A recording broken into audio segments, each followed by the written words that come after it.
कि केपी हुकूमत खत्म और अभी 27वीं तरमीम भी नहीं आ रही जल्दी।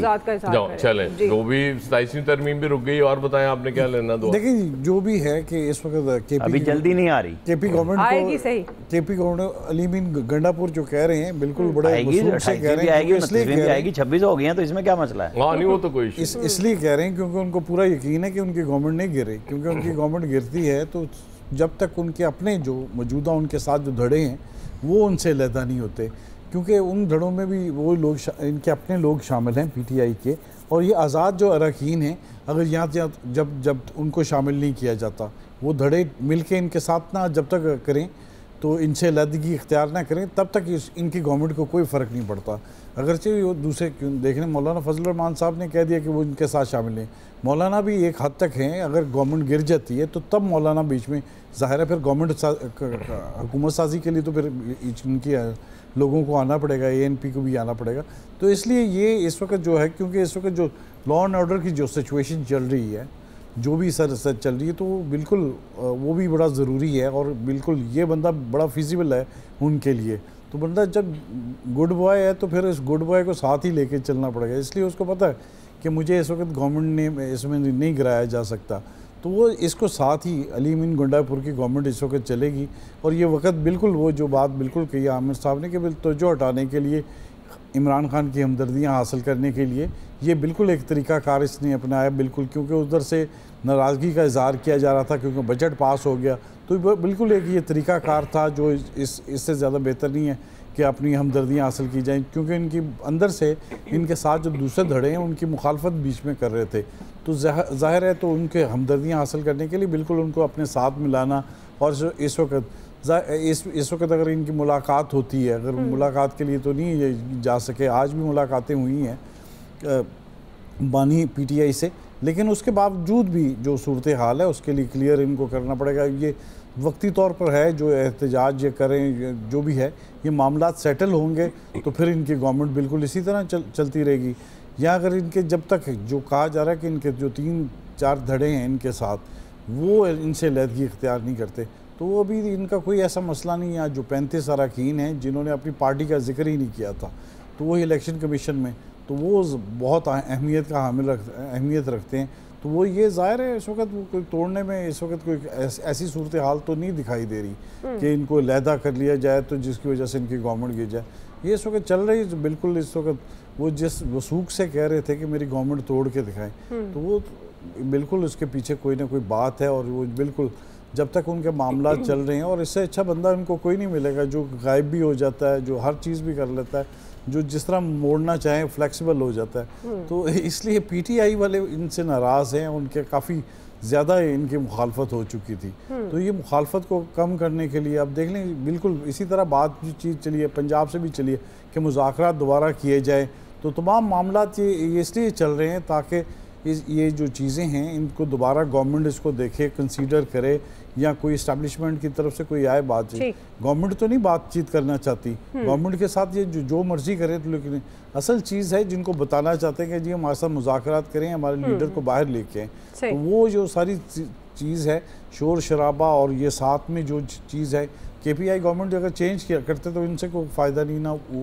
दूसरे सब लोगों को फ़ायदा, क्योंकि इस वक्त ऐसी सूरत हाल पैदा नहीं करनी चाहिए, क्योंकि लॉ एंड ऑर्डर की सिचुएशन फिर एक दफ़ा बॉर्डर पर बड़ी सिचुएशन ख़राब है। तो उधर ये जो कहते हैं ना कि हम अपने हल्के में भी नहीं जा सकते, वो बिल्कुल ठीक कहते हैं, उधर उनको पता है कि सिचुएशन ख़राब है, तो इस मामला को तय करने के लिए बड़ा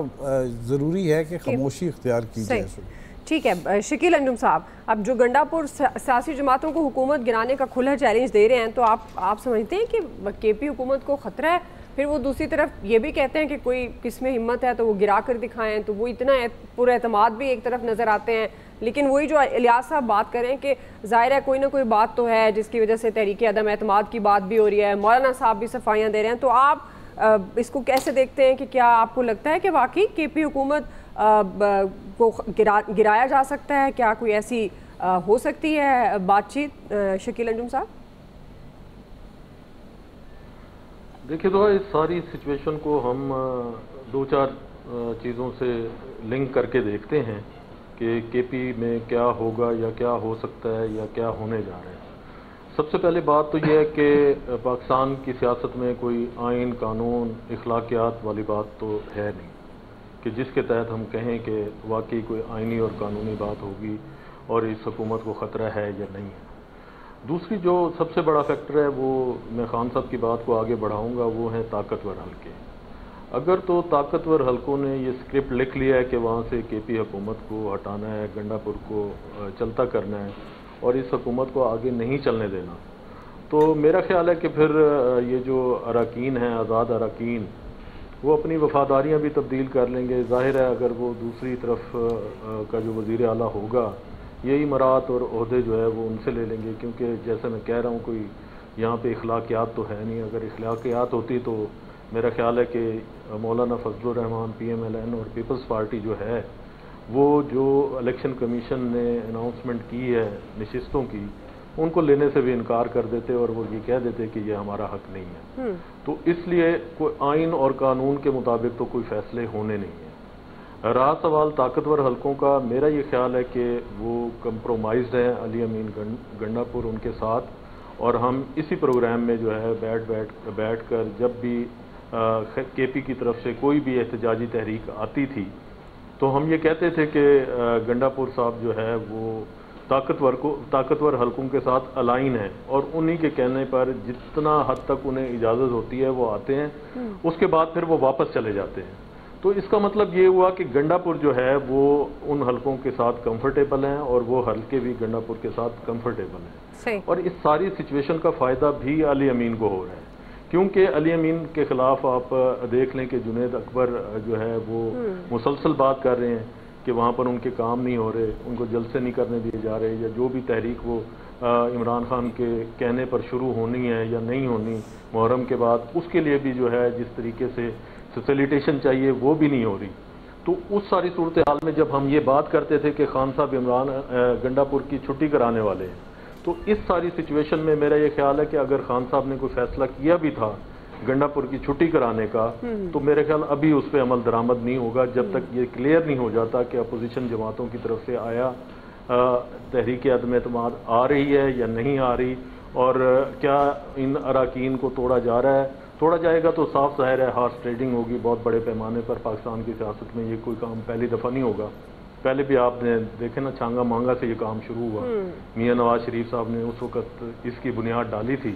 और उस वक्त से काम जो है वो जारी है और जारी व सारी है। जब भी जिन अरकान को तोड़ा जाता है उनको आप देखें, कभी KP हाउस में ठहराया जाता है, कभी सिंध हाउस में, किसी पंजाब हाउस में।